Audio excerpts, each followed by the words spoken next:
नमस्कार। The legal Indian के इस एपिसोड में आप सारे लोगों का फिर से स्वागत है। दोस्तों, आज के इस वीडियो में हम बात करेंगे कि यंग फर्स्ट जनरेशन एडवोकेट को क्या अप्रोच रखना चाहिए, किस तरीके से आगे बढ़ना चाहिए और क्या क्या स्ट्रगल आपके लाइफ में आएंगे। इसका एक सैंपल मैं इस वीडियो में प्रस्तुत करने का प्रयास करता हूँ।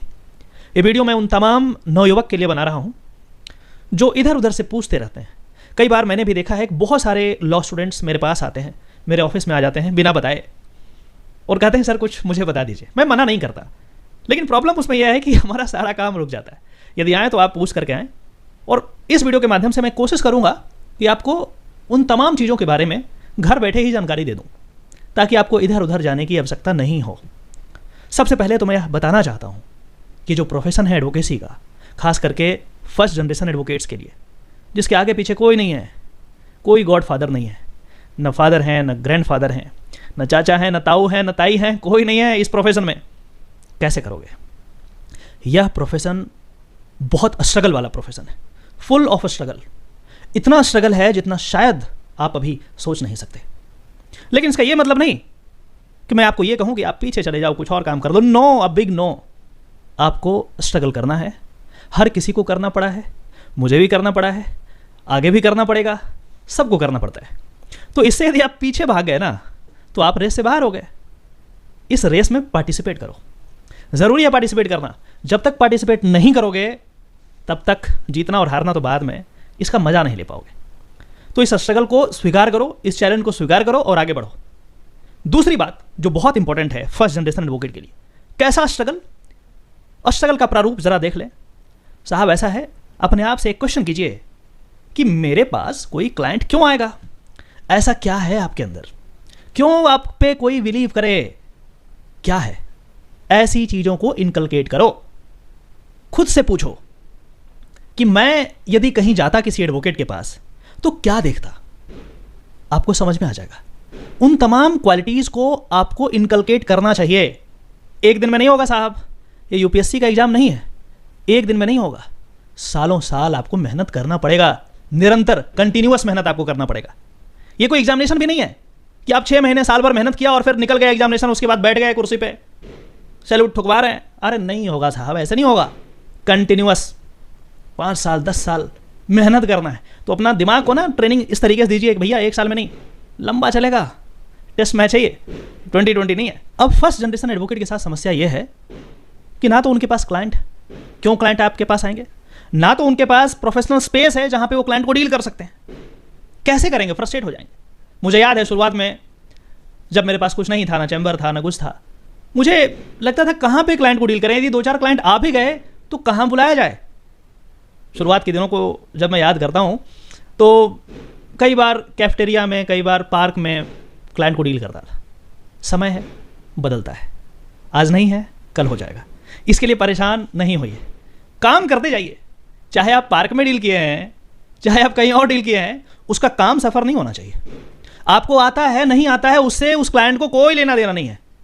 आप पूछिए, जहां से पूछना है, सीनियर से पूछिए, जूनियर से पूछिए, जहां से पूछना है पूछिए। उसका काम होना चाहिए और कम से कम उसको दिखना चाहिए कि मेरा एडवोकेट अपना जितना ताकत था वो लगा दिया।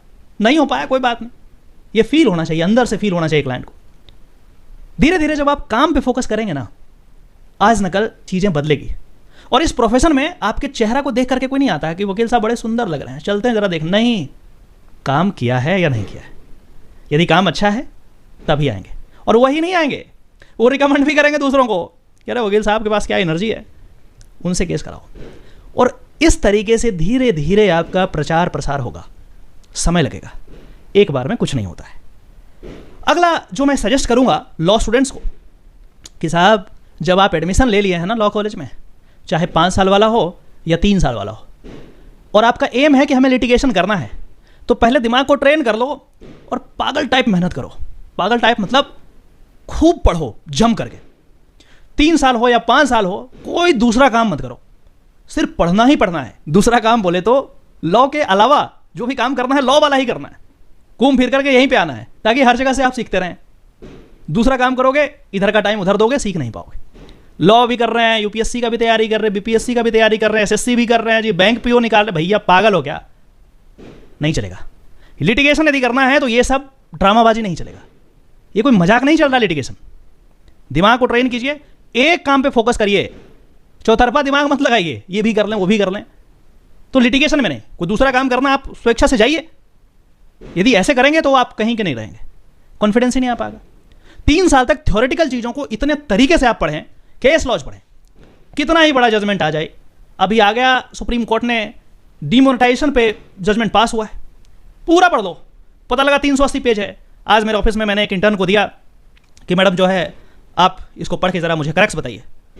बोले सर 380 पेज का है, तो क्या हो गया, ऊपर जाइए, 380 पेज कंप्लीट होना चाहिए, शाम तक कंप्लीट होना चाहिए। पहला दिन था इंटर्नशिप का, ज़्यादा प्रेशर नहीं दिया, लेकिन आपको ये इनकलकेट करना पड़ेगा। 380 रहे या 3080 रहे, मेंटली स्ट्रांग रहिए, पढ़ने के लिए हमेशा रेडी रहिए। You should be A voracious reader, कुछ भी पढ़ लो। तो पढ़ने से कतराना नहीं है, 3 साल तक जम के पढ़ना है, और साथ ही साथ किसी भी सीनियर के पास अटैच रहिए ताकि आप धीरे धीरे चीज़ों को सीख पाएं। और जब सीनियर के पास आप रहते हैं, प्रैक्टिस करते हैं, सीखते हैं, इंटर्नशिप करते हैं, तो सेल्फलेस सर्विस दीजिए, एकदम अपने आप को झोंक दीजिए कि हमें सीखना है। यदि वहाँ पे एटीट्यूड में आप रहेंगे ना तो नहीं सीख पाएंगे। मतलब कुछ एग्जाम्पल की बात करते हैं, जब मैं सीनियर के यहाँ करता था तो इतनी छोटी छोटी बातों का ध्यान रखता था, जैसे कोर्ट जाना है तो सर जैसे ही फाइल लिए उनके हाथ से फाइल ले लेना है, कोर्ट से आना है फाइल ले लेना है, और चाबी मेरे पास होना चाहिए, और हम पहले जाकर के गेट को खोल लें ताकि उनको वेट ना करना पड़े, इवन 2 सेकंड का भी वेट नहीं करना चाहिए। कार आ गया सर का, वहां से लंच लाना है, उनका आईपैड लाना है, उनको घर जाना है जब, तो गाड़ी तक सब कुछ लंच बॉक्स से लेकर के जो भी उनका सामान है गाड़ी में रख देना है। आपको लग रहा होगा ये तो नौकर वाला काम है, तो करो, इस प्रोफेशन में आना है तो करो, सबसे सीखो। किससे किससे सीखना है पता है आपको? जो ऑफिस में आपका क्लर्क है वो आपसे ज़्यादा जानता है, उसको पता है कौन वाला केस कहाँ पे फाइल होगा, क्या ऐसा डालें क्या ऐसा रखें ताकि कोई ऑब्जेक्शन ना आए, सब पता है। सीखो, क्लर्क से सीखो। कोर्ट जाते हो तो सिर्फ जज से ही नहीं, उस कोर्ट में अहलमद होता है जो फाइल का रिकॉर्ड रखता है, उस कोर्ट में रीडर होता है जो जज साहब को असिस्ट करता है फाइल देकर के। सबसे सीखना है। कई बार पीएफआरसी छोटा छोटा जो काम है कराने के लिए जाते हैं, नहीं हो पाता है, रिक्वेस्ट कीजिए। मैंने कई बार ऐसा करा है, जहां पे लगे कि समझ में नहीं आ रहा है, कुछ गड़बड़ हो जाएगा, रीडर साहब मैं अभी स्टार्ट किया हूं प्रैक्टिस, मुझे नहीं पता है, प्लीज़ थोड़ा सा बता दीजिए। कोई ऐसा रीडर नहीं होगा, कोई ऐसा आलमद नहीं होगा जो आपको असिस्ट नहीं करेंगे। इस बात को अप्रिशिएट करेंगे कि आप उनको एक दर्जा दे रहे हैं, उनका रिस्पेक्ट आप कर रहे हैं, उनसे सीखिए। कई बार होता है इंटर्न्स या फिर यंग एडवोकेट्स चौड़ में गए, अलमद साहब है इधर करो, ऐसे करो, ऐसे करो। नॉट अ राइट अप्रोच, ऐसे नहीं करना है। सीखना है, हर किसी से सीखना है, यदि नहीं तो दिक्कत होगा। यंग एडवोकेट्स को कभी भी पैसे पे फोकस नहीं करना चाहिए। हाँ जी वो क्लाइंट आया तो उससे तो 2 लाख ले लिया, 5 लाख ले लिया, 10 लाख ले लिया। काम पे फोकस करो। शुरुआत में यदि तुम पैसे पे फोकस कर लिए आगे नहीं बढ़ पाओगे। काम को सीखो। पैसे जितना होगा अपने आप दे देगा यार, कोई लोड नहीं है, अपने आप दे देगा। इतना होना चाहिए कि भूखे ना मरो कम से कम 2-4 साल, दैट्स इट, नथिंग मोर। अपने आप पैसा चैम्बर में बुला करके, वकील साहब आए हैं चैम्बर, क्या बोले किस लिए, अभी तो छुट्टी चल रहा है। अरे कुछ कैश आ गया था सोचा दे देते हैं, अरे छुट्टी के बाद दीजिएगा ना, अरे नहीं सर फिर खर्च हो जाएगा, आ जाइए ना। बुला करके देगा क्लाइंट। कब? जब आप काम पे फोकस करेंगे। नहीं तो आप मांगते रहेंगे, पैसा नहीं मिलेगा। यंग एडवोकेट को, फर्स्ट जनरेशन एडवोकेट को जो इस प्रोफेशन में स्ट्रगल कर रहे हैं, शुरुआत के दिनों में पैसे पे फोकस नहीं करना चाहिए। यदि शुरुआत में आप पैसे पे फोकस करेंगे, आपका ग्रोथ उस तरीके से नहीं हो पाएगा जैसा आप सोचते हैं। एक और बात जो काफ़ी इंपॉर्टेंट है, कई बार आप अपने आप को दूसरे से कंपेयर करना शुरू कर देते हैं। अरे उसका तो ऐसे है, उसका तो ऐसे है, वो तो ऐसे कर दिया। कभी भी अपने आप को किसी दूसरे से कंपेयर मत कीजिए, कोई दूसरे वकील साहब से कंपेयर मत कीजिए। आप अलग हैं, इस चीज़ को अप्रिशिएट कीजिए। और जब तक आप अलग नहीं होंगे तब तक अप्रिशिएशन आपको मिलना मुश्किल है। मैं शुरुआत में जब कोर्ट में जाता था, इवन अभी भी जाता हूँ, तो मैं विश कर देता था जज साहब को, गुड मॉर्निंग लॉर्डशिप। लोग नहीं करते ऐसा। जज ऐसे देख रहा, क्या हो गया, क्या दिक्कत है, कर दिया विश, कहीं लिखा है नहीं करना क्या, अलग। अब ऐसा नहीं कि आप भी करें जाकर के, मैं बता रहा हूँ, कुछ एग्जाम्पल बता रहा हूँ। एक और बात जो काफ़ी इंपॉर्टेंट है, आपको बहुत आगे ले जाएगी। यदि गलती किए हो एक्सेप्ट कर लो, बिना आर्गुमेंट किए गलती किए हो एक्सेप्ट कर लो, चाहे कोर्ट में हो चाहे कोर्ट के बाहर हो। मैंने गलती ही नहीं, ब्लंडर्स किए हैं अपने लाइफ में। और हमें सैनिक स्कूल के दिनों में सिखाया गया था कि जब कुछ गलत करो और तुम्हें फील हो जाए कि तुमने गलती कर दी है, अड़ो मत, एक्सेप्ट कर दो। यदि तुम एक्सेप्ट कर लेते हो ना, तो दूसरे का छोड़ो, तुमको तसल्ली होगी यहाँ से। कई बार ऐसा हुआ, अभी रिसेंटली हुआ, कोर्ट में गया और कुछ सिविल प्रोसीजर कोड का कुछ मैटर था, तो हमने किसी गलत प्रोविजन में फाइल कर दिया था। तो हमने आर्गूमेंट किया, तो उसके बाद जैसे ही ख़त्म हुआ तो जज साहब ने पूछा कि मिस्टर काउंसिल, ये वाला चीज़ कहाँ है, ये तो यहाँ ला ही नहीं करेगा, दिस इज़ नॉट मेंटेनेबल। यार अभी तक तो ऐसे ही कर रहे थे, मैंने सोचा कि ऐसे कैसे हो गया। फिर मैंने कुछ टाइम लिया, my Lord, let me go through the provision. ठीक है, आप देख लीजिए। देखा तो सही में कुछ प्रॉब्लम था वहाँ। मैं समझ गया, मैंने बोला माय लॉर्ड, माय फॉल्ट, अब now you will guide me what I should do. जैसा आप हंसने लगे। नॉर्मली कोर्ट से ऐसा नहीं पूछा जाता, बट जब जेन्युइन होते हैं ना, जब खुद को एहसास हो जाता है कि गलती हो गया हमसे, अब बताइए क्या करें। एटमैक्स क्या कर सकते हैं, विड्रॉ कर सकते हैं, इसको दोबारा फाइल करना पड़ेगा। लेकिन जब मैंने जज साहब से पूछा मुझे गाइड कर दें, तो जज साहब ने कहा ओके, और सेनो को बोला कि वकील साहब का स्टेटमेंट ले लीजिए कि इन्होंने गलती से यहाँ पे फाइल कर दिया है। और उन्होंने विड्रॉ नहीं कराया, उन्होंने उसको एप्रोप्रिएट कोर्ट में अपने आप भेज दिया। एप्रोप्रिएट जो भी जहाँ जो गलतियाँ हुई थी उसको सुधार दिया वहाँ पे। बस मेरा साइन ले लिया कि London council has accepted this, that's it. वो चाहते, एरोगेंट होते जज, तो क्या करते, विड्रॉ कीजिए, इसको दोबारा फाइल कीजिए। जज भी समझते हैं यंग काउंसिल है, लॉ इतना बड़ा है कि भाई गलती तो करेंगे ही करेंगे, ऐसा पॉसिबल ही नहीं है कि आप गलती नहीं करेंगे। बड़े बड़े एडवोकेट गलती करते हैं, कई सारे एग्जाम्पल हैं। एक्सेप्ट कीजिए उसको, ऐसा नहीं कि आप बिल्कुल अड़ जाइए कि इसको ऐसा ही करना, अरे गलती हो गया तो एक्सेप्ट कर दो, क्या दिक्कत है। और एक लास्ट बात जो मैं आपको बताने का प्रयास करूंगा कि इस प्रोफेशन में बहुत उतार चढ़ाव आएंगे, लेकिन आपको डटे रहना चाहिए। किसी भी चीज़ से घबराइए मत। जब आप आगे बढ़ेंगे तो बहुत सारे लोग आपके पीछे पड़ जाएंगे, आपको पीछे खींचने का प्रयास करेंगे, जलना शुरू कर देंगे, कैसे बढ़ गए आगे। उनकी नीयत ही ऐसी है, उनको जलने दीजिए। कुछ लोगों को इग्नोर कीजिए,